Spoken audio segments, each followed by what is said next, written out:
You are eternal, immortal, forever, forever. You're a stream that is really the self-gnosis and what you would call the completion of your path as a Taoist is to recognize you're all things and nothing at the same time. Keep watching to learn more. Book 4 in the new Thinking Aloud dialogue series is Charles T. Tart, 70 Years of Exploring Consciousness and Parapsychology, now available on Amazon. New Thinking Aloud is presented by the California Institute for Human Science, a fully accredited university offering distant learning graduate degrees that focus on mind, body, and spirit. The topics that we cover here. We are particularly excited to announce new degrees emphasizing parapsychology and the paranormal. Visit their website at cihs.edu.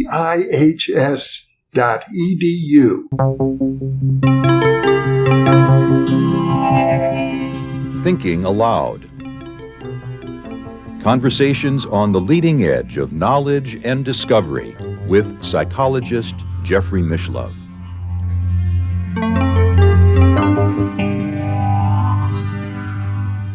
Hello and welcome. I'm Emmy Vadnais, co-host with Jeffrey Mishlove.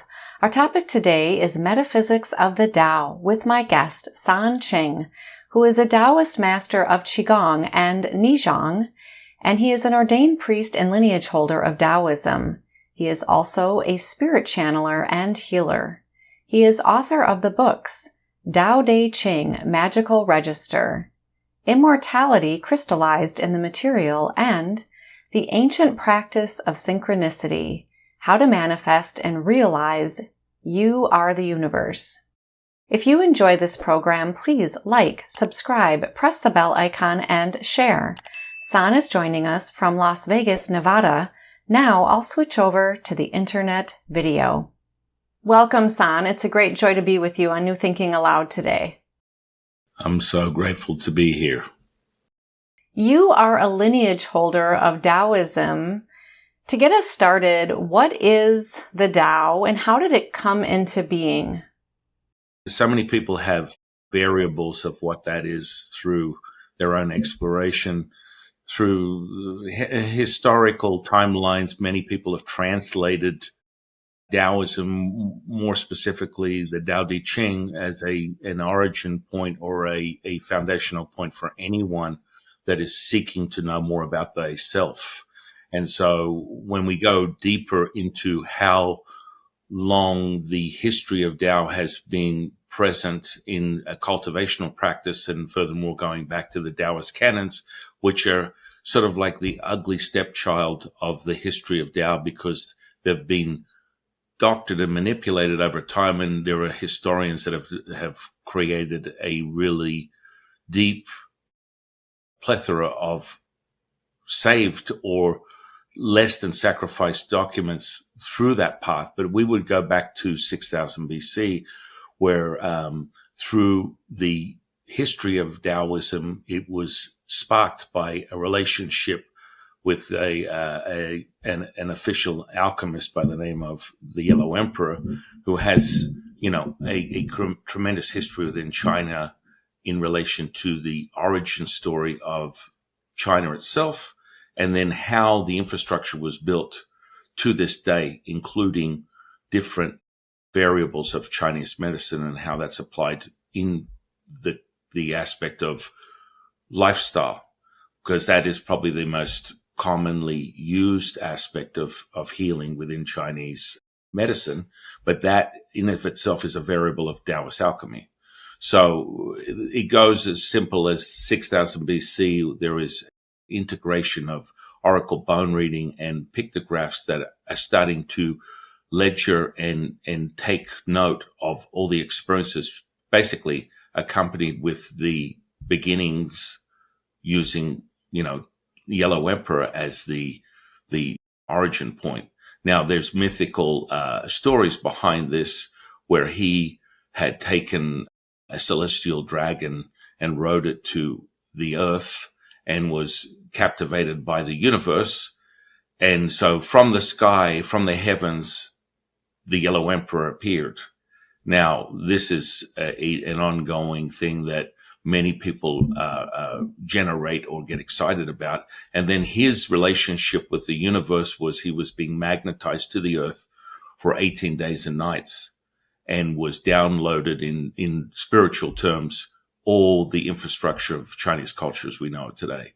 And that really goes back to the fundamentals of how people operate from business all the way up to spiritual, and then including the aspect of the variable of Taoist alchemy, which was really a pursuit to get a deeper way to harness life force. So the purpose of the Yellow Emperor's desire, and then what we refer to as the whispers of the universe that gave him insight, was, I want to live forever. And immortality was something that was on the menu. And that's something that still to this day is very mesmerizing for anyone that wants to get involved with Taoist alchemy. You want to have a deeper nature of understanding your relationship with the universe, which is really an iteration of your relationship with what we refer to as the mother, the primordial mother. So it goes a little deeper. How would you describe what the Tao is unto itself? The Tao itself, on a deeper nature, if you take it to a philosophy level, could be argued quite comfortably by many intellects as something that is just a path. It has no more life to it than understanding that you realize that there is something more than yourself and your mundane reality. And then if you take it to a religious level, which is where I share an insight of that intimate relationship as a Taoist seeker to a Taoist knower.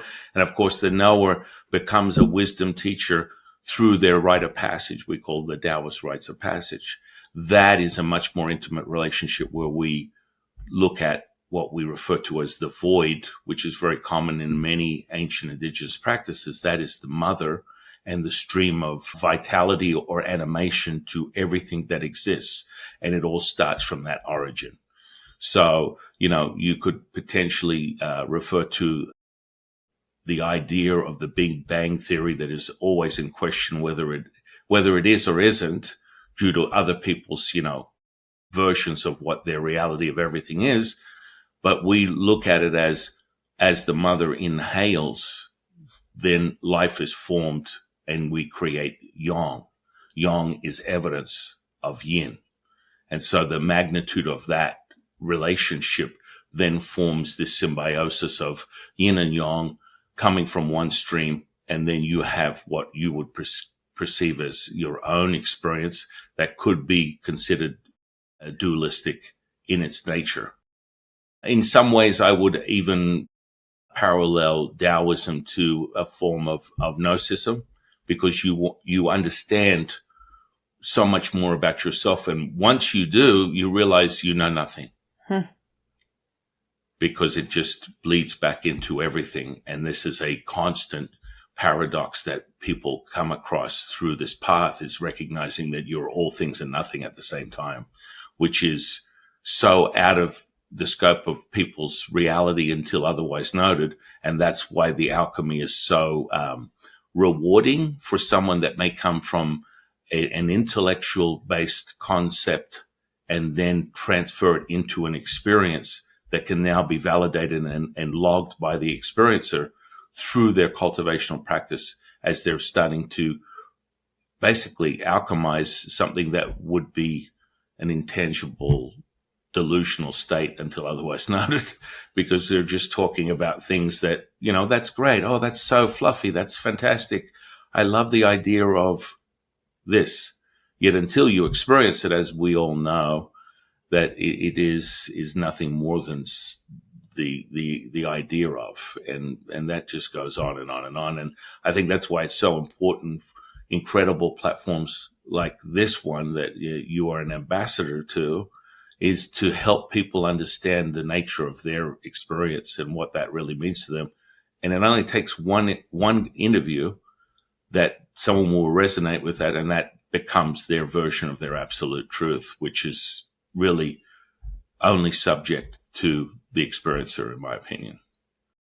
I like how you bring up the word the experiencer, because as you were talking, I was thinking about the word consciousness from the perspective of it being not just us being awake here, but our awareness, and also quantum entanglement. So how does the Tao relate to awareness and the interconnection through quantum entanglement? It's so fascinating. Right now, I mean, there are a lot of great thinkers and physicists that are redefining a language that becomes really heartfelt, because this is how someone can take logic and feel into it and make it a gnosis experience that would be more in relation to intuitive with this new language. There is a physicist right now, I think self-taught. His name is Nassim Haramein, and he has his own receipts on quantum entanglement, and he claims to have the answer, which everyone does, and there's nothing wrong with that. You just have to prove it, and that's completely fine.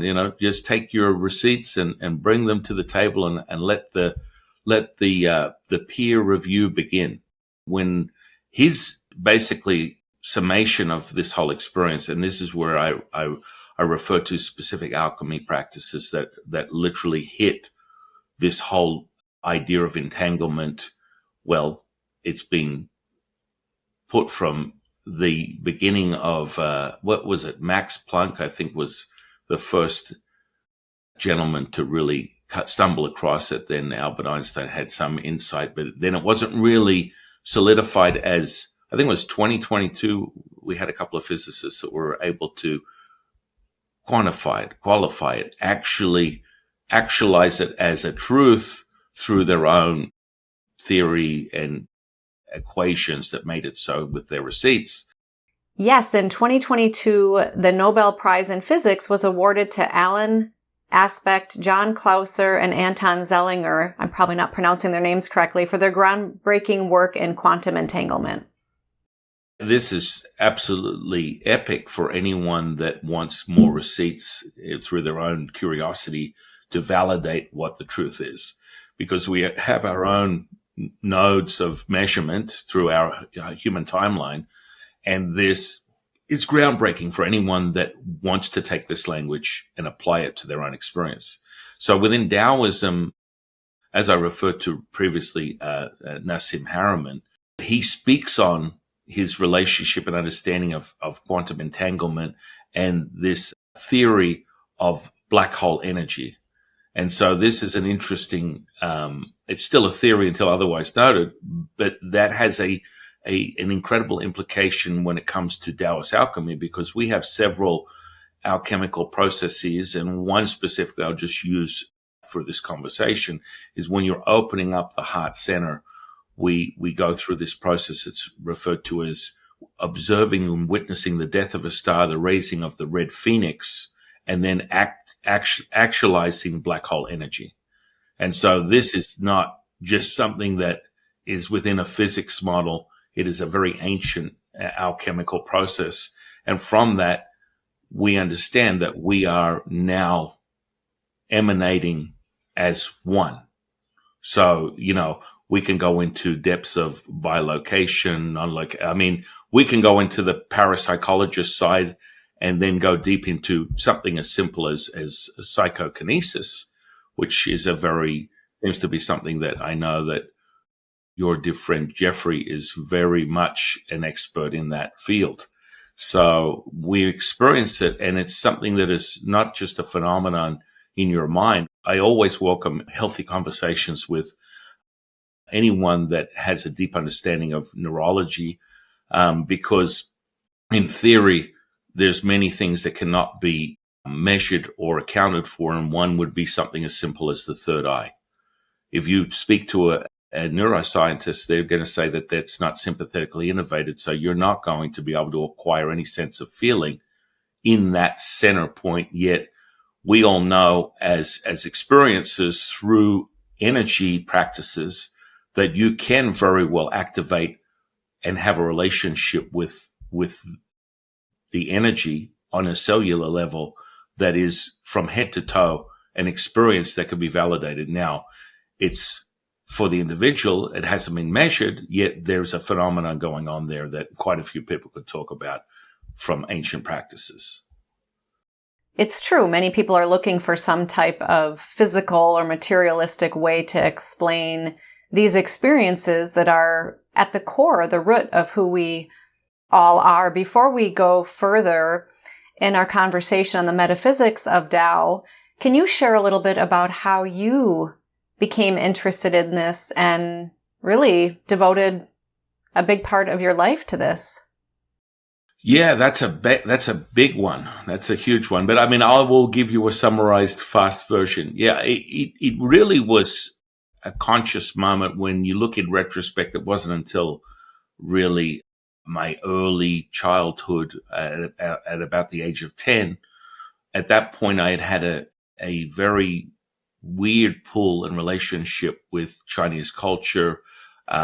Just the idea of just this ancient ritual. I wasn't sure what that was. As a child, I recognized that I could see through objects, see through my hands, see through people.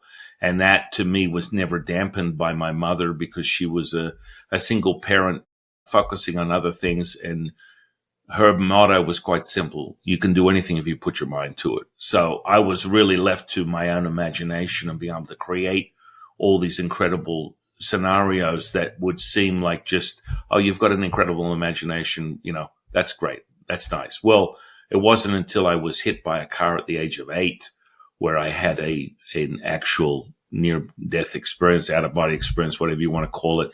Shout out to someone that would refer to it as an astral projection. But I was forced into recognizing this phenomenon as being real. So when I was hit by a car head on, I flew up in the air. I could see the tops of the trees, landed on the side of the road. There was a very fine moment where I said, I need to see my mother before I die. I got up.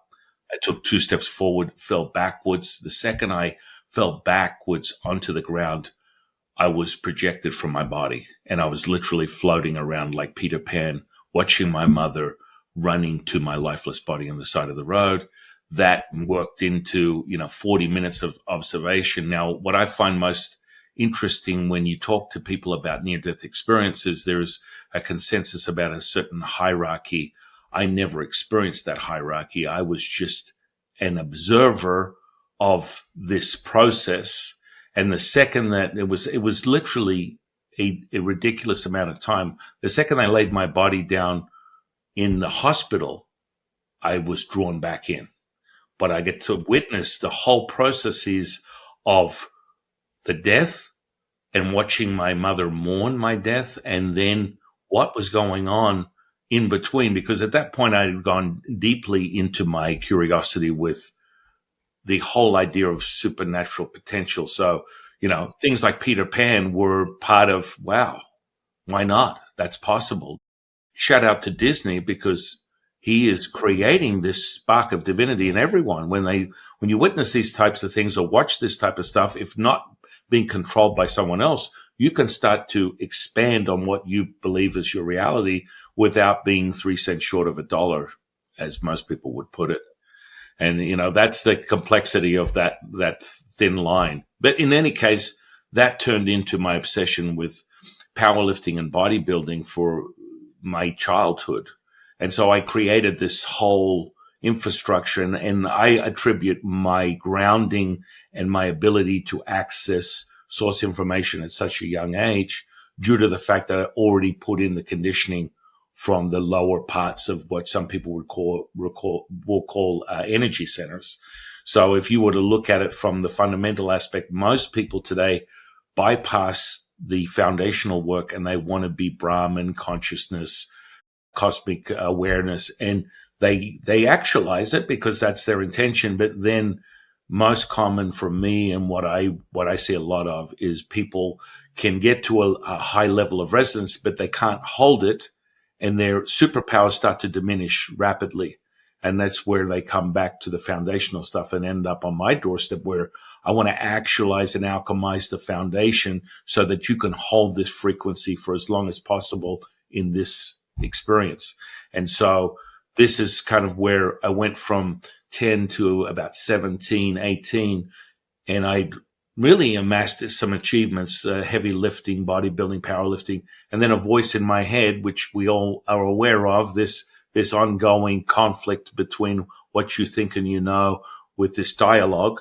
And it said, go and find meditation. And that's where I ended up on a path of discovering this thing that I had no understanding of, because I was more in a physical, tactile experience of applying myself to an inanimate object and then crushing it. And that was really all I knew. But I knew that I could put my attention to it and achieve the goal, because my mother had said, if you put your mind to it, anything is possible. So I found that very exciting, achieving incredible lifts that are superhuman, because I had that dialogue in the back too. And then when I got to meditation, it was interesting, because back in those days, Hare Krishnas, vegans, hairy armpits, organic clothes.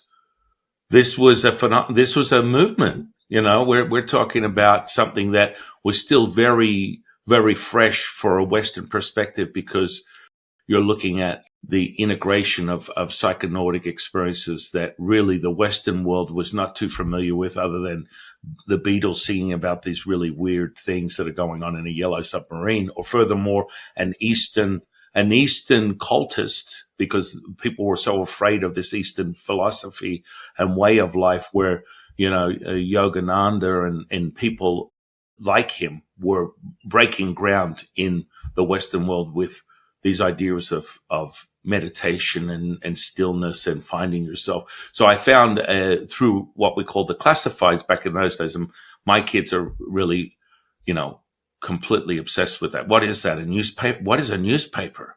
Oh my goodness. And so, we go through the story. I found this woman that was offering meditation classes, and I had to transition from something that I couldn't contain anymore of the physical body. And I had a motto: I'll always try something or anything once. And so this turned me into the meditation class. I was not a good student or someone that was really welcoming this experience. I had no expectation. I expected nothing. But this was when things really changed. This woman was a grandmaster from her own admission. I had no knowledge of whether that was true or not. She just said she's doing meditation classes. Come and experience something, change your life.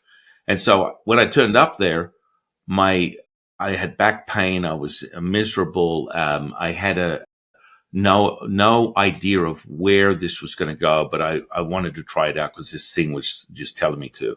In a nutshell, we sat down. I looked like an overgrown ape trying to scratch its own back. I couldn't form this thing because I was looking around the room and I'm like, these people are sitting in what I now know to be a lotus position. And I was attempting to try and contort my body that was just bound with muscle into some type of like weird position, because I need to follow the instruction. And I think a lot of people, what they miss the insight of is how to follow instruction. For me, I think the way I integrated this so easily is I just looked at it as a method. So when someone shares this with me, just like exercise and bodybuilding, if you apply yourself, you will yield a result. If I do this exercise, I put in X amount of reps, I will evoke a certain muscle fiber that gives me more strength, more muscle density. And so that's how I was looking at it. So this woman was standing there, all this noise in the background. I had zero expectation. I couldn't focus, and because I was under the impression I had to focus my attention as to still the mind. This is what you need to do.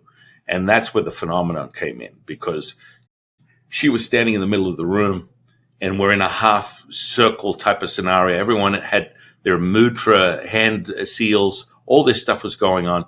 I was just struggling with attempting to just stay there. And I was going to get up and leave. And this is where everything changed in my life. She said, I want you to listen to my voice. And I was like, okay. And she said, then everything will fall away. And in that moment, Emmy, sound disappeared for 20 minutes. My eyes were open. She'd walk around the room and she looked like a puppet with no sound. Her mouth was moving and she was so graceful. And I'd been looking like this, and she'd just look over at me and smile. And she was just observing everyone going through their experience, and there was zero sound. And to me, I had just captured superpowers. I don't know what it was, how I was going to obtain this, but I wanted. And it continued for 20 minutes, and then sound faded back in. So this was part of the pop-off point of my curiosity. That led into a whole week of literally the following day I channeled my teacher. The following day I started an engagement in clairvoyance, experienced distance healing, and then finally at the end of that week I witnessed a physical healing, and then that catapulted me into what was equivalent to a dark night of the soul, which is what most spiritualists would talk about in relation to their own rite of passage. That was so condensed in the experience that I had really no choice but to go with it. But it was a roller coaster ride, because every thought, feeling, and emotion was taking place within that time frame. And I had no way to validate what I was experiencing wasn't a psychotic break, because in those days it was a rotary phone. You can't just pick up a text. I'm having this huge surge of energy and I'm seeing all these things. Can someone give me an answer? That wasn't the case back in those days. So I went through this whole experience without any guidance, and the person that I had guidance from was unavailable. So that came out the other end. And from there, with my relationship with Lao-Tzu, I then pursued my lineages. I went over to China. I trained over there. And then I came back, and really the mission for any real Taoist inspired temple, and because there are a lot of inspired Taoist temples across the globe, but are they really teaching the ancient practices? That's a question that we could go into at another point. The reality is the message is always go out and share this message with the world and have them discover their own power and their relationship with the Tao, with the mother. I want to focus on the channeling component because I had no idea what that was. And to go from stopping sound into a experience where I channeled Lao-Tzu was like on another level. That's really the origin of any Taoist seeker, is to become a knower, where the dialogue turns into the monologue, where what a new spiritualist would refer to it as source information, Akashic records, however you want to perceive your relationship with something greater than what you are experiencing as a human. This is where knowledge turns into wisdom, and it will show itself because you're obtaining information that cannot come from your own humanistic experiences. There's something greater, and you're able to validate it through specific relationships and experiences that are happening in the material state. And so that was a huge thing for me. And I escaped something that I thought was, pretty serious. I always had this fear of being put into a position where the psychological was not being met with an answer, and that you were losing your mind. Everyone tells you that, be very careful about how you perceive things or what you wish for, because they become your reality. And so now, many decades later, teaching people alchemy and giving them insight to their own power, which is really returning to their true self, because it's a passage where you are what we refer to as the great bellows, where when you understand reality is contracting and expanding at the same time, you're all things and nothing at the same time, which is a rite of passage, and it's a condition that comes with the alchemical process. It's no longer stuck in your intellect in a cycle that is like a rat in a wheel, where you contemplate these ideas and they never actualize, and it makes for more conflict. I mean, ultimate merging of yin and yang is to take the conscious and unconscious and have complete dominion in every category. So when you are as one, when you, what we refer to, activate and create a relationship with the Wu Ji, which is the mother, all of a sudden you are able to activate and use your intellect, but it's on steroids now.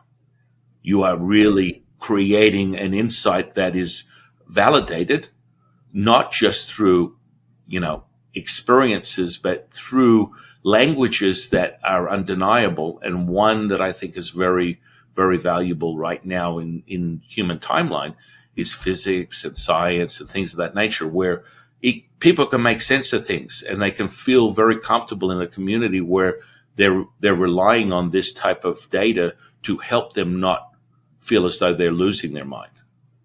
And I think that's where a lot of people go. There's a quote attributed to John Muir that says, "And into the forest I go to lose my mind and find my soul." It sounds very poetic, but it also measures something that is a phenomenon for most people that can't understand what they're experiencing. That's a very quick way to go, oh yeah, I've had that happen before, because the paranormal is such a mesmerizing effect. Once you have a taste of it, you will spend the rest of your life attempting to discover and uncover what it is that gives you this access to something that is not part of the normal mainstream model of reality.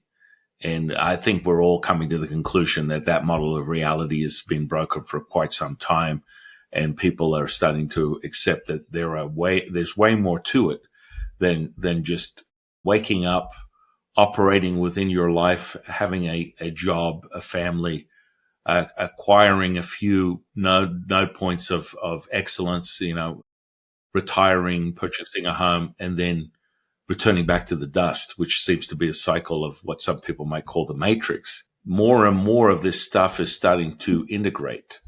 And the faster that we can have people that can give you a validated experience that goes beyond just concept or theory, this is exciting for, I think, for humanity. Mirror neurons are mimicking your environment, and this could go into a much deeper level of epigenetics and things of that nature. But I find that phenomenon whenever I'm witnessing or participant in group, what we refer to as group healing.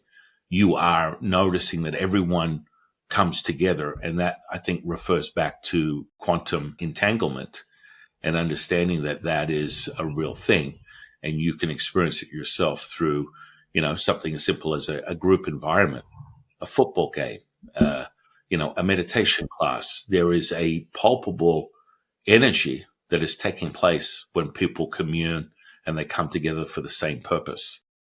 This is exciting, and it will continue, I believe, to be measured with incredible leaders like yourself and Jeffrey and people across the globe that are putting in their servitude. They're really sacrificing their life's work to contribute to an understanding of what this really means.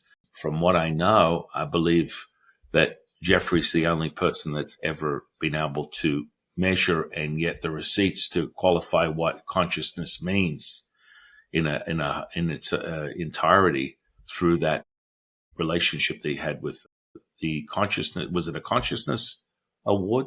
I think what you're referring to is that he won the Bigelow Institute for Consciousness Studies essay competition first place grand prize award in 2021 for the best evidence for the continuation of consciousness in the afterlife. He was able to show through actually a lot of conversations like this one and his own research of why our consciousness continues. It's just exciting when we can get a little bit more evidence that it's not just, again, a cycle of another language that we're not really brushed up on. And the indigenous practices have been around for millions of years, and you resonate with whatever opens your heart. And this is really how a seeker begins their journey. But the paranormal aspect is really what gets people. I had a lucid dream.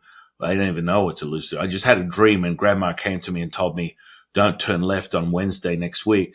And I listened, and had I turned left, I would have got into a car accident. These type of phenomena are becoming more and more common, and people are looking for answers. And I believe in the community that you guys are creating, this is where they find it, because one of your incredible guests will have an answer for that person that is looking for something more. Within indigenous practices like the ones that I teach, it starts from a spark of divinity.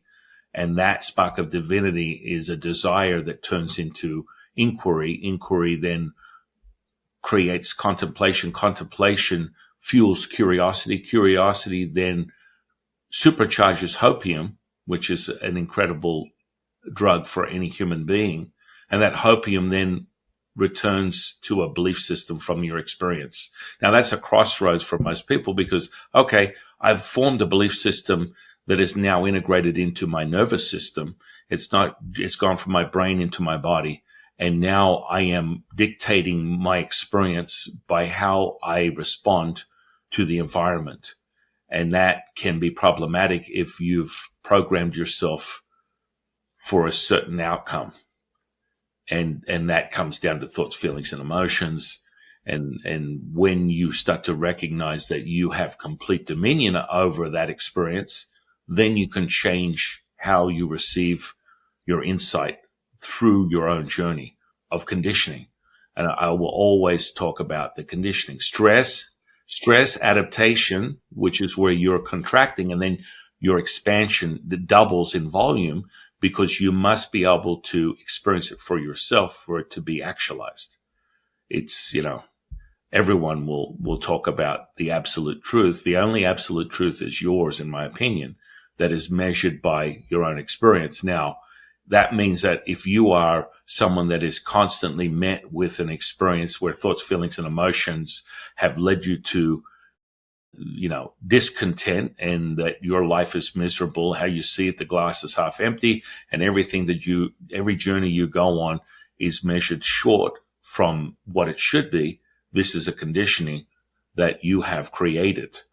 Now, that's where the alchemical process is so powerful, because you can change that and complete what you're experiencing and be whole. And so what would be in the infantile basement level entry to that is understanding conscious and unconscious from something as simple as hypnotherapy, or just entering into the ability to change the state you're in within a fleeting moment, which is a phenomenon in of itself. I wouldn't even call it hypnosis. It's ancient in your access point, but that's really what we're all doing at some point.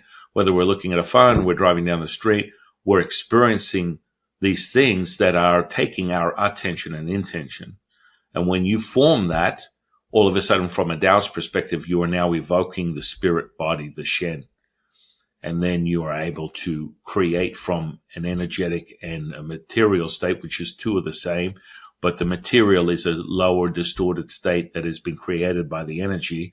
And if we go from a physics model, the observership is where you actualize this stuff. So, you are the tuning fork, and then everything is created from that. I just want to circle back to your near-death experience, because there are probably people listening, and myself included, wondering, did you have any other experiences, or was it primarily the out-of-body, which is still phenomenal, and that you witnessed your mother and so forth, but did you see any tunnel of light or experience any spirits or anything else that you want to share from that experience? When I was projected and flying around like Peter Pan for over 40 minutes, it was just the superpower of flying, as if I am Peter Pan, Superman. I never experienced a review or anything of that nature where it was considered anything abnormal or supernatural, other than I was flying in the air, being able to do things that would not be possible in my normal reality. Now, deeper in this, decades later, teaching people how to experience this at will, which is really the deeper nature of Qigong, is understanding that you can transmit that resonance equally anywhere at will, being all things and nothing. That is a cultivational practice. It's kind of like Qigong is the definition of multitasking on steroids. Yet you have to hold that note You have to hold that resonance through your conditioning. So, for a Taoist, it's quite simple. You will exit the physical body and you will then experience everything outside of that. You can observe yourself. This is where the third person aspect comes into it, from first person to third person.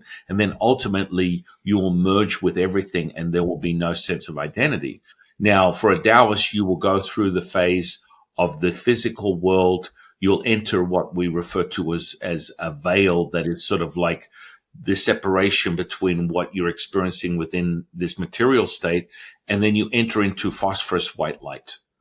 And that is, quite frankly, an experience that cannot be replicated unless you are enjoying the fruits of your labor of conditioning.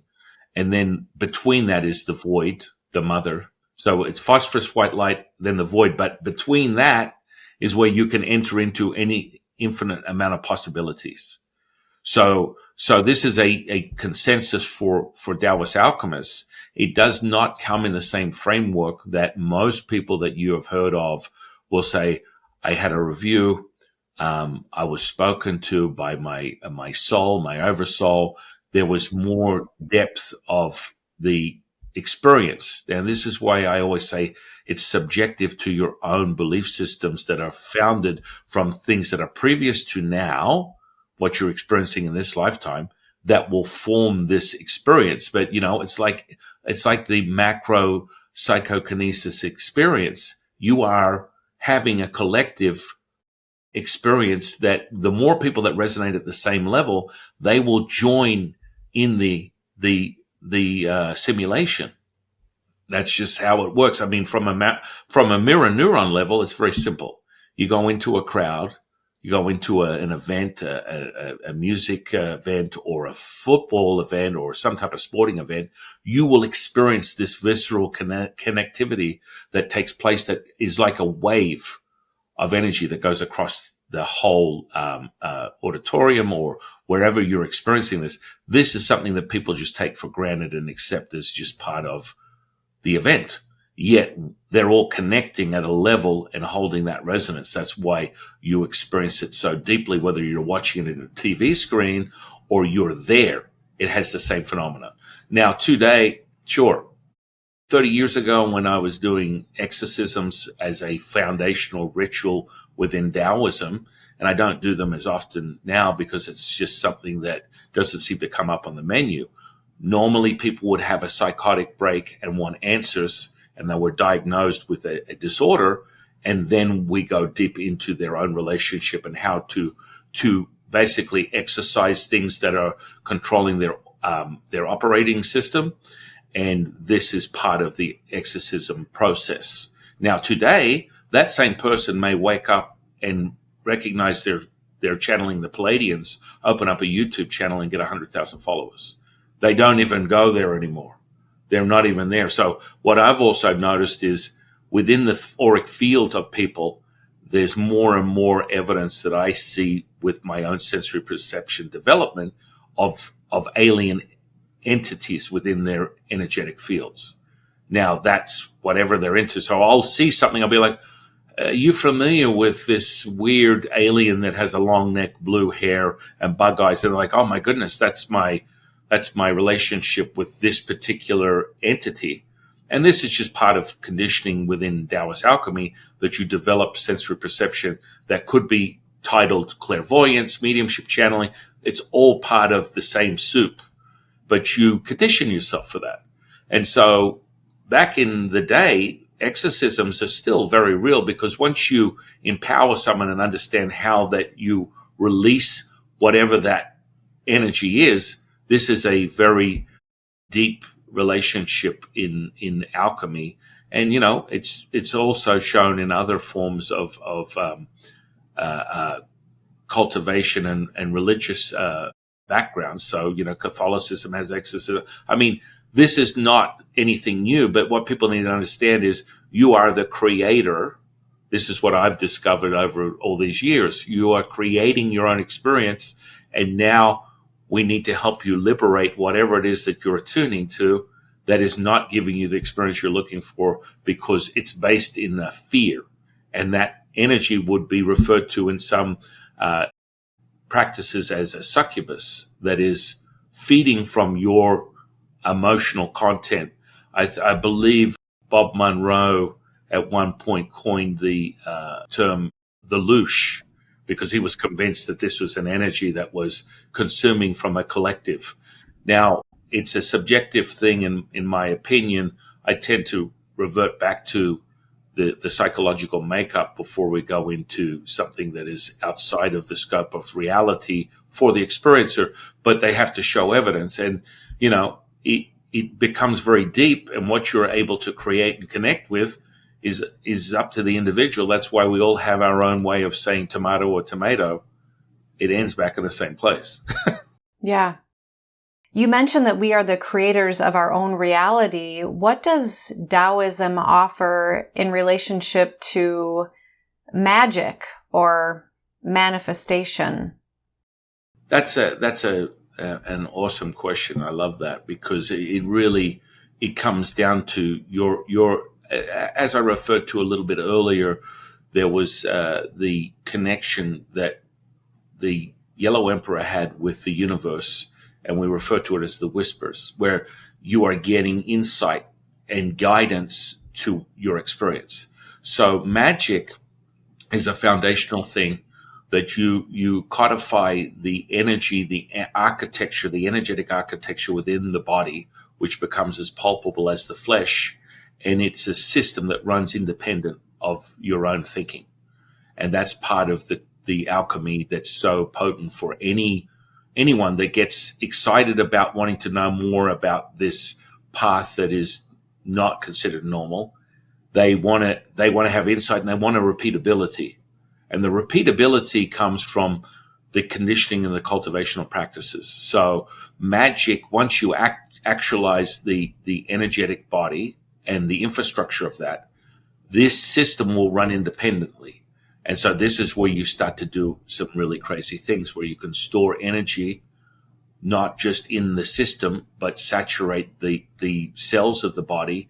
And there's an effect that takes place. We call that the amber effect, where you are literally going to sleep in 1 degree of like cultivation, and you wake up due to many different factors. But generally speaking, it's like you re-energize yourself, and you feel like you're a glow stick, because there's so much energy saturating the physical body. And once you break that threshold, the supple effect comes in, and you're able to contain that energy. This is where people go into deeper relationships in things like telekinesis, telepathy, psychokinesis, because the substance is so tangible that you at will can move it in any direction. And it's not a delusional state where you're just summoning it with your imagination. It is now transferred in what we call altering the material. This material state is now evidence of that immortal self.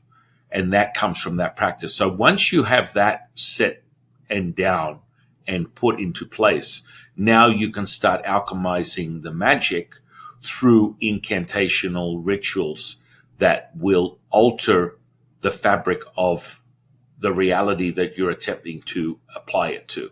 So whether it's weather magic, whether it's feng shui, there's so many different ways we can skin the cat on this type of topic. But the magic in of itself must be foundational from the substance first, and then your ability to apply it. There is a phenomenon that takes place where you have harnessed so much energy by crystallizing your Taiji pole, crystallizing your Dantians, that they are tangible. You will be able to direct your attention, intention to these energy centers and cultivate specific results that then you put out into the field. Can you clarify the terms you just mentioned? Sure. So Dantians in essence means energy elixir field. These are energy centers within the physical body that have been nurtured within Taoist alchemy for thousands of years. And this evokes what we call Nidan, which is internal alchemy. And that will produce what we call Nigong, which is internal power. So that process is like laying bricks and foundation. Did you say something about a pole? The Taiji pole would be considered a pathway or a runway for a different practice, like if you were relating it to chakras or a Hindu practice. There's this pathway of energy centers that would be centered. If it was talking about physiology, it would be equivalent to your spine. And so this energy is a pathway where you can maximize, and in other practices like Kundalini awakening, you are cultivating this source energy and you're running it up and down the Taiji pole, actualizing the dantians. So that's what the Taiji pole is in relation to alchemy. The deeper the nature of it, this stuff becomes so palpable, you'll experience it. And what's most common is this turning of the energy within the lower dantian that is independent of your thinking. So you're just like, you literally feel like you have a washing machine that's operating in your pelvis area, and it moves from your pelvis to your solar plexus, and it can become more expansive, but that doesn't negate the middle dantian or the upper dantian, which are source centers that derive the light, and then the heart takes in the information, which are just iterations of self. They're different variables. Yet when you start to really put down the methods and you apply them and you cultivate them for yourself, the reward is unbelievable, because you can't imagine that this is possible. And so many feng shui teachers or masters of feng shui will use just the fundamentals of directions. We integrate the directions into the magic, which is formed from a talisman, which we can draw within what we call the fabric of reality, or on a magical piece of paper, and that will store that energy and that construct of whatever the directive is for that magic. And so once you start to initiate these things, the key factor is to really have a deep relationship with the energy that is palpable. And so when you engage in a magical ritual, it's an experience. It, like, you step into a whole nother reality, and people love it. They love it because that's their intimate way of creating. And if you really get rid of the training wheels and the boundaries of your finite mind, the energy will speak louder, and you will recognize that you have this intimate relationship. And in most cases, many people will find it through, more esoteric, occultist sort of practices that may range from Freemasonry to, chaos magic, all these type of variables that, people are tired of the system. They want to create something outside of that, but it must be repeatable. The difference with, say, pathways of that nature, may it be, Rosicrucianism or things of that nature with Rudolf Steiner, who was a great foundation for that type of magic. He had this relationship that I think, on a deeper nature, I would say, the path that he has basically crafted, and through history, you relate that the Rosicrucianism alchemy is very, very, it touches on certain parts of Taoism, Taoist alchemist processes, which is fascinating to me. I was like, wow, this is really cool, because you can't make this stuff up. It's part of that macro psychokinesis phenomenon. It's all coming together as one. And this is where it gets really exciting, because I think there is a lot of things that are left out of anyone that teaches Taoist alchemy in the Western world that makes it a very disappointing prospect, because most people, and you understand this deeply from your experience within medical Qigong and furthermore Chinese medicine, and understanding that that is only related to the depth of the practitioner, because people will always go, yeah, I've tried that, acupuncture, herbology, massage, it doesn't work for me. I've done energy, because the practitioner And people will go deeply into their path as a doctor of Chinese medicine, yet they're only as good as what they've obtained in that knowledge and turned it into wisdom from their own experiences. So that's a big variable. So magic is very exciting, and definitely something that I would suggest or promote for anyone. But there's foundational work that has to go into making it not just a psychotic delusion, which is where a lot of people go with that. They get excited, but they don't want to put in the groundwork that makes it connective, because the mind is so powerful, yet you want to have evidence so that you don't feel like you're not taking in this information and actualizing it. A person needs to understand and know themselves well, like you talked about earlier about conditioning and understanding our thoughts, our beliefs, our emotions, past traumas that one might not have healed from, or unresolved grief that can really affect, if you will, the energy or the chi of the individual, would you say? Oh, 100%. The quality and, that purification process is truly something that you have to merge with, because I think the biggest disservice for most people that are on a path of knowing thyself is that they don't understand that stream, that constant, which is what we refer to as the mother. The byproducts of your experience is the symbiosis between yin and yang. This is the evidence of this material state, and this is what you have to play with. From the absorption of all colors with yin and the emission of all colors with yang, you have to craft the ability to merge these together so you can find this union. And when you unify, then you can embody this, what we call the pulse, the primordial mother, and now you're able to actualize in something that is technically divided and not whole. Yet most people tend to lean towards the light, as that is the only source. And I would say that's problematic if they don't understand that within a Taoist path, the light has come from the darkness. It doesn't have the connotation of, oh, this is evil, this is negative. This is just part of the process that you're experiencing and the fundamental moving parts.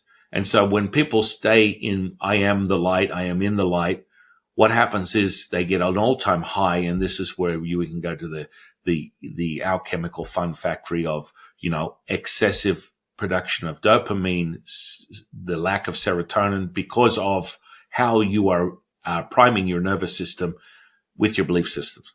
So when you just say you're from the light and you don't acknowledge the darkness, that can be problematic, because it doesn't have to be negative in its nature. It just is part of the effects of what you're experiencing. So when they have a moment where they believe that they're not of the light, or they're having a negative thought, that drops them so down in their own chemistry that they have the effects of it that then sort of cascade into their own experiences psychologically that make it that they are not whole. And that can be problematic, in my opinion, from what I've experienced and taught in my journey. You want to be able to balance. Everything is about homeostasis, right? You want to be able to balance that out and not take from, because a lot of people tend to cannibalize themselves through their own endocrine system by making these choices, because a thought, feeling, and emotion becomes charged and solidified, and it is energy. I mean, we can measure it. So, okay, how does that work for you in your own system when you keep cannibalizing yourself just fundamentally from, say, just the simplicity of exercise? If you're having a stressful day, you do not want to go and exercise. And people are like, what are you talking about? That makes me liberated. And in many instances, people will relate that to a liberation of meridian channels. So when you exercise, you purge the liver and the lung channel. There are many different aspects of exercise that exercises something that is stagnant within the energy field. That is, and you'll see the result. You go, oh, wow, I walked around the block and I fundamentally feel more grounded. I needed to take a moment to feel into myself. But what happens is if you're hammering the nervous system and you continue to hammer the nervous system with your construct of belief systems, and then you put more physical stress on it, it takes you deeper and deeper and deeper into a pothole, a spiritual pothole. And so you will see the effects of it. You'll tap out your dopamine, you will bleed out the adrenals, and this is part of the cannibalistic aspect of almost consuming yourself. And this is what I refer to an inverted experience, where people find themselves activating their upper energy centers and becoming one with Brahman consciousness and things of that nature. But because they don't ground themselves into their body, which is part of this experience, they tend to miss the part of cultivating the body, cultivating the flesh. And so this is an ongoing thing. But from a physiology perspective, it's very simple. When you don't have any more cortisol, your body will find it somewhere else. When you're on this path, be mindful that you're ticking off all your boxes so that you can maximize your experience, because most people tell themselves what they want to hear. It's almost like Taxi Driver, where Robert De Niro is looking back in the mirror and he's convincing himself, you talking to me? This is what goes on with most people. They will get excited and they want to embody it, yet it doesn't leave the brain into the body. And that's where the conditioning is so critical, in my opinion. And once you do that, you have dominion. Yet it's not just a fleeting moment of going, I am all things, I am. It doesn't actualize until it leaves the brain and enters the body as an effect that you can measure. I want to touch on one other area of the metaphysics of Tao, which of course we're going to have, I know, another conversation about Liatsu and go more deeply into the Tao Te Ching. Can you share a little bit about the I Ching? Because I know we've already moved into talking about manifestation and magic and so forth. I think one of the pieces of the metaphysical realm, if you will, which of course you have been sharing about, is getting in touch with ourselves. And one may refer to that as a form of intuition, or as you say, gnosis, that deeper understanding. Of course, we can do that through meditation. And I'm just wondering if you can share a little bit about the I Ching, which is the Book of Changes, as a divinatory tool. Or you also mentioned reading of bones earlier on. So if we can just touch a little bit on the divination and how that can help people get more in touch with themselves and receive information that can serve them, maybe even prior to taking action or manifesting or engaging in a form of magic, if you will. No, phenomenal question. I mean, we're talking about something that can be brought down to what most people would consider, especially in the space of remote viewing or other aspects of sensory perception. You are referring to the spark of divinity that is within all of us, and it is an ideomotor response that's taking place independently of your conscious mind. So if you take a moment, something as simple as a muscle testing exercise, you will start to recognize that there is something going on that is intuitive in its nature, that is giving you information. And hang on a second, well, what is muscle testing? Where did that come from? Well, most people tend to be drawn to this. This is part of the ancient practice of body dowsing, that we condition ourselves as Taoists. So, many people use different tools, pendulums, I Ching, Ouija boards. I mean, really, you want to feel that you're getting a message. And the second you engage with something that has meaning, you will start getting information, and it comes through the body, independently of your mind, of your intellect, I would say more specifically. So you start to get these responses that are like, hang on a second, I'm thinking this way, but it's clearly giving me a message of something completely different. And some people tend to water these things down from the perspective of the Book of Change, that can be problematic as it's, again, part of a system that is more around the number-based aspect. We refer to numerology, the beginning and end of all things. One of the most potent points of that completion is the number 9. And then, of course, the beginning starts at 0 or 1, depending upon who you speak to.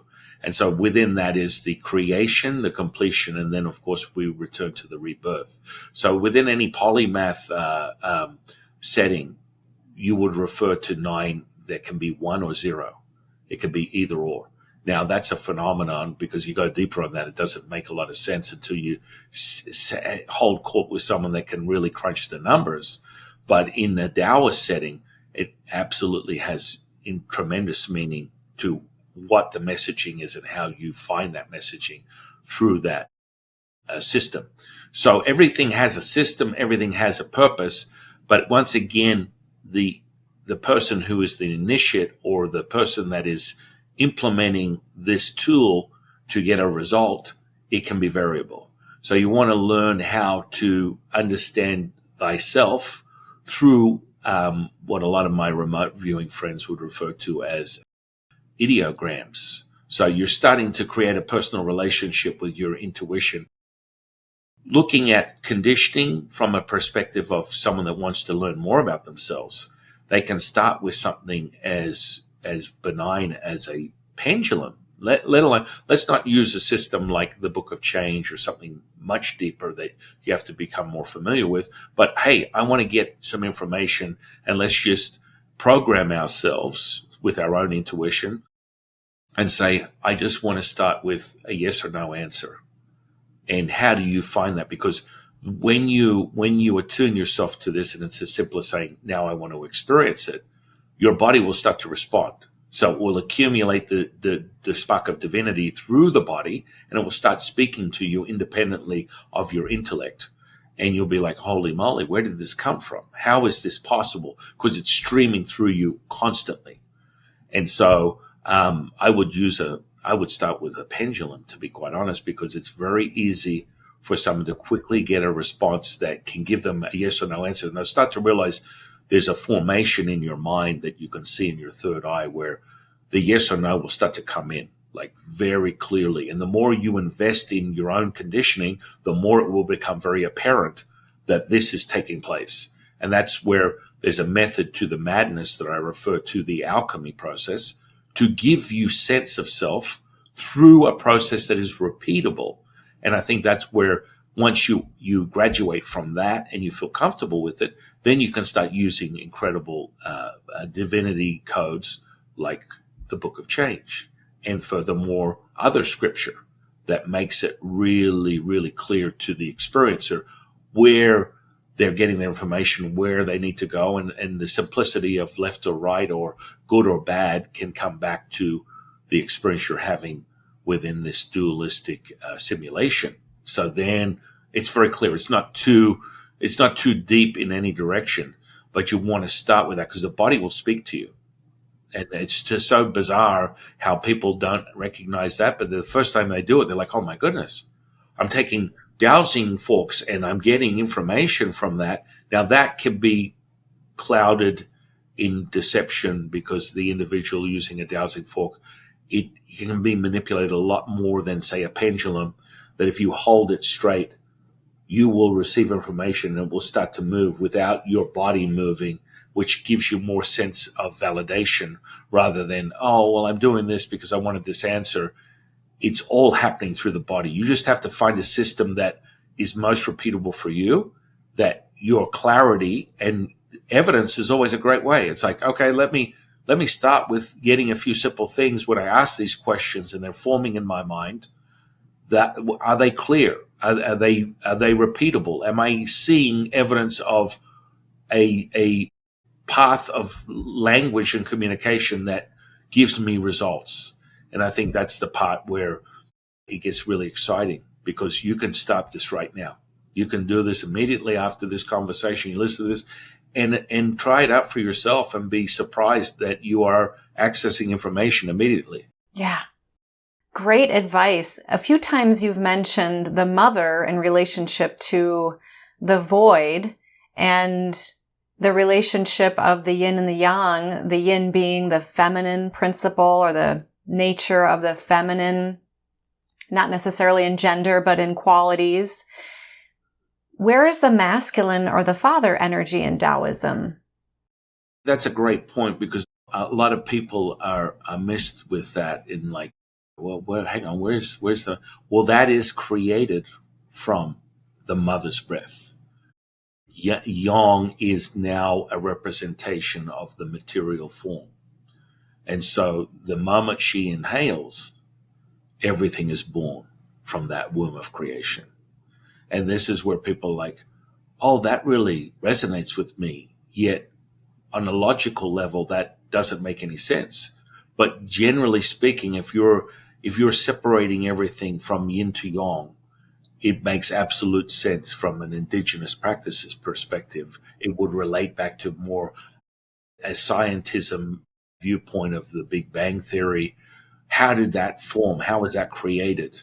And so once that the evidence of that material state has been created, now we start to play more with what we refer to as you are eternal, immortal, forever. You're a stream that is really the self-gnosis and what you would call the completion of your path as a Taoist is to recognize you're all things and nothing at the same time. So then Taoism bleeds into the back.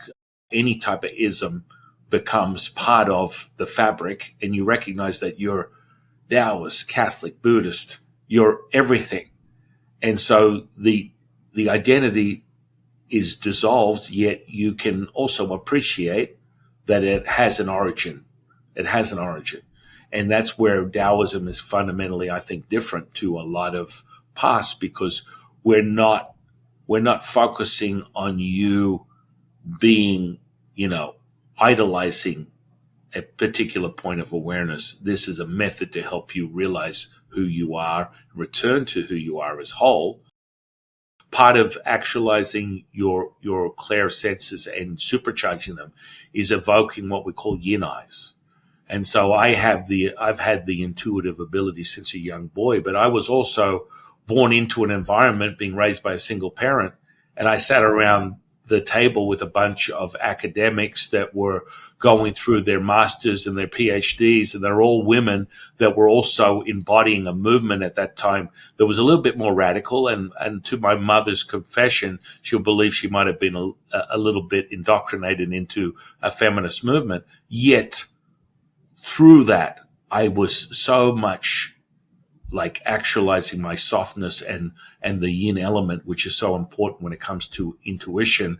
You must be able to evoke that. And that's where a lot of Taoism falls short, because most of the practitioners that are sifus or teachers or jufus or however you want to pronounce it, they end up becoming obsessed with the yang element, and they burn the body out. They don't even discover how potent they are from the yin aspect. And that's where the extreme goes from yin or yang. So this is a constant thing that people go through. And they never really recognize how powerful they are from the aspect of intuition. And it just becomes more, I want to harness this energy. I want to move the energy. I want to show you the feat and power of my external self. Right. And not getting caught up in the ego of the abilities and staying true to the self. Oh, 100%. Because that is the biggest pitfall. Because in the scripture, it's very clear. When you want to lead the people, you walk behind them.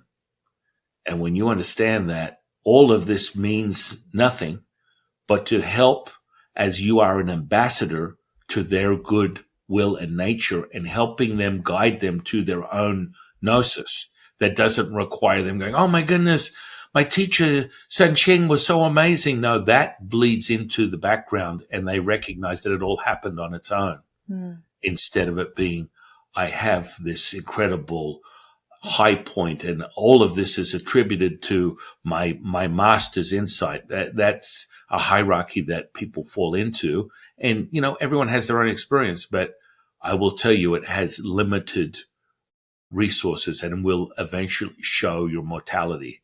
And that's part of the fundamentals. When people actualize their themselves as whole, the length of their human timeline increases incredibly.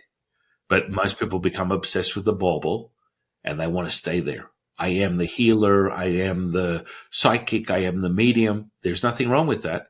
But understand that you're spending your own good will that is attached to your life force, the Jing. And when that happens, if you don't know how to master the homeostasis and the unification, you will tap into the body, and the body will show itself. So most healers, they get to a certain point where, I can only channel for 5 minutes and then I need 5 days to recover. Or I am in a place where, I'm doing a healing and I can only do 3 massage therapy healings today because it's so taxing. Everyone's so demanding.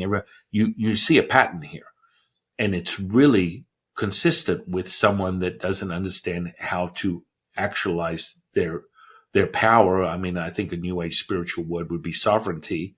And, you will find that you are eternal immortal, but it's not something in your mind going, yeah, I'm just, I'm an immortal. I'm forever. No, you have to take it from the mind and have it actualized in the body. And when that happens, all of a sudden you can meet phenomena like Tom Campbell that could sit and literally not take a break and stream forever. No potty break, no sustenance break, no fluid break. And the dude is just there. And you're like, this is crazy. This is a phenomenon. But that's when someone knows who they are. That's the problem with the current state, is that many people are poo-hooing a method and they're like, I can grab it now. And I think this is fundamentally for a lot of New Age manifestation coaches. They're like, take it now. And I agree. I experienced it myself, where I was actualized immediately. Within a few days, I remembered who I was many lifetimes before this, how it applied to my own experience. Yet I went back and took the instruction to have a very fundamental understanding of that so that I can apply it and help others. And if people just go, hey, I'm now streaming, the problematic effects of that is, if you don't build the foundation, you will fall short of that. One day you'll close the door and the wall will fall off, or, you're walking through the lounge room and there's a couple of floorboards that fall in because you're not finishing the process. You're half booked. Perhaps it's a process of coming into greater and greater alignment with oneself. Yeah, 100%. That's why I always refer to the method to the madness. Find your method, and then the madness becomes normalcy. You're all of a sudden, it's not as crazy as it seems. And that's why all the incredible things that, you do and that Jeffrey has done for so many decades, contributing to people understanding what in Tao's name is going on. I need to understand what I'm experiencing. And if not for people like yourself, we'd be lost. And so I love helping people remember who they are through the method. And once it's repeated, then you're like going, I'm not having one of those drifty, lofty sort of experiences that I can't really measure, but this is happening to me over and over again. I need to make more sense of it. And that's, I think, the nature of the human being is to complete. Within Taoism, you create, there's the birth and completion. I beg to offer the contemplation of, if you don't believe that is so, test yourself. And the easiest test is to walk to a door, open the door, and see what it takes for you not to close the door. It's a natural course of action within a process that might be a little bit more watered down within the cycle of understanding conscious and unconscious process. You are compelled to close the door because that's within the nature of who you are. which is what you start, you must complete. And that's where people get confused because they don't, well, where do I start? Well, I've started something, but I cannot complete it. And they have to start trusting in themselves and what is true to them, what means something to them, and gravitate to it and find it and can continue to listen until you have created a relationship that is consistent with your truth and that you're getting answers that mean something to you. And that's why there's so many different flavors of ice cream. Yeah, yeah. And that's why it's great for people to have teachers such as yourself to be a guide and help them along the way to avoid pitfalls. Well, yes, I love what you say about people starting out with some practices on their own. And do you think it's important for somebody to have a teacher of the Tao, or is it something that one can unfold within themselves? I think that it goes both ways. It depends on where you're at in your own progression, whether that is met with a gnosis. Because, again, when we were referred back to something as simple as a spark of divinity, using ideomotor response in the body to get a result that gives you messaging and answers, this is key. You might wake up and you're resonating with everything and you already are remembering. And it's up to the individual. You can be at any level.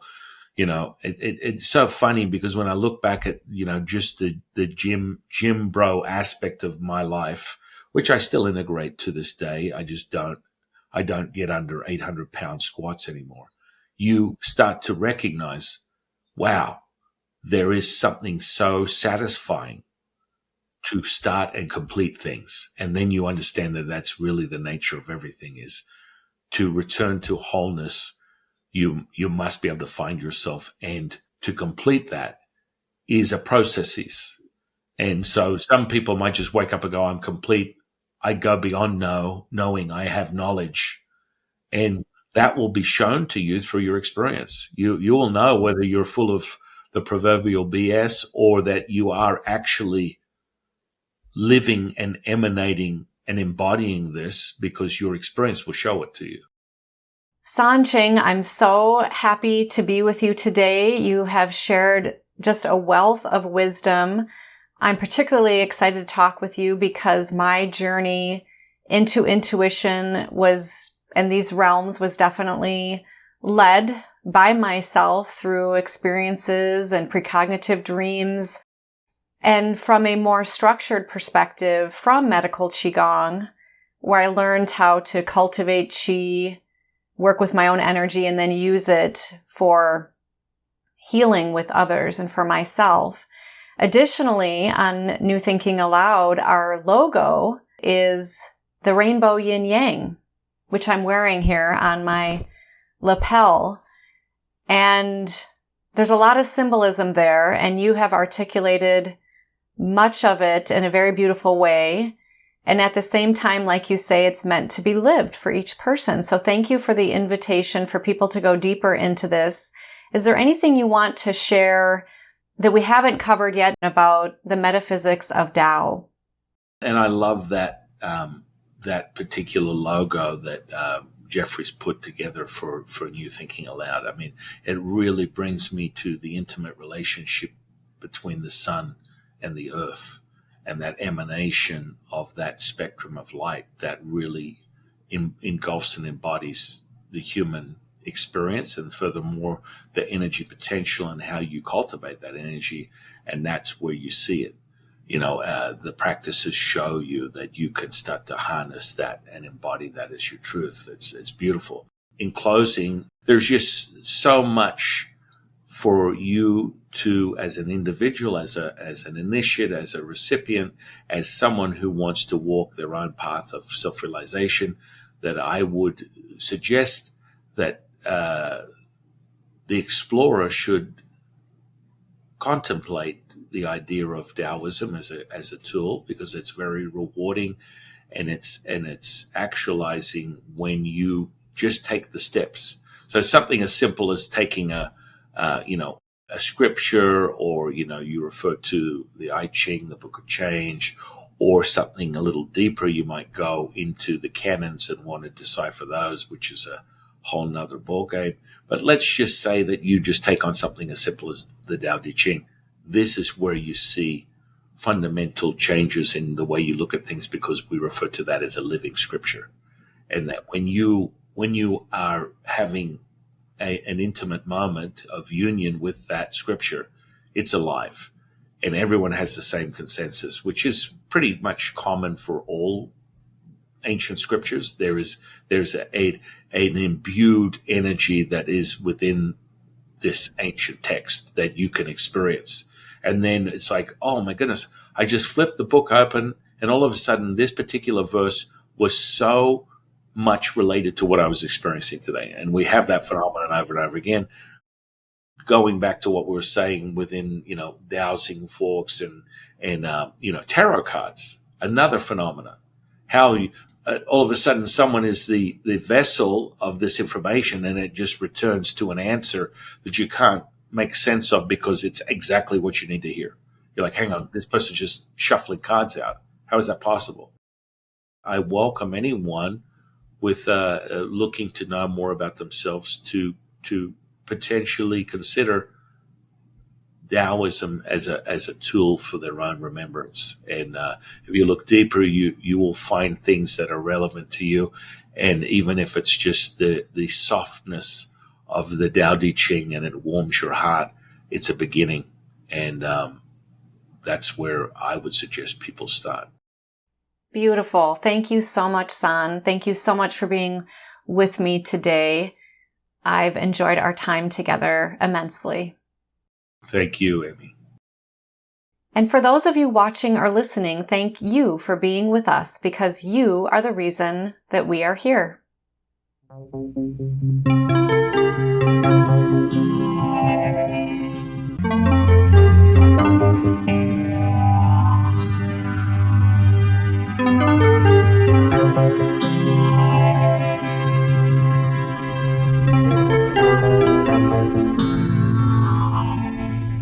Book 4 in the new Thinking Aloud dialogue series is Charles T. Tart, 70 Years of Exploring Consciousness and Parapsychology, now available on Amazon. You can now download all 8 copies of the new Thinking Aloud magazine for free, or order beautiful printed copies. Go to newthinkingaloud.org.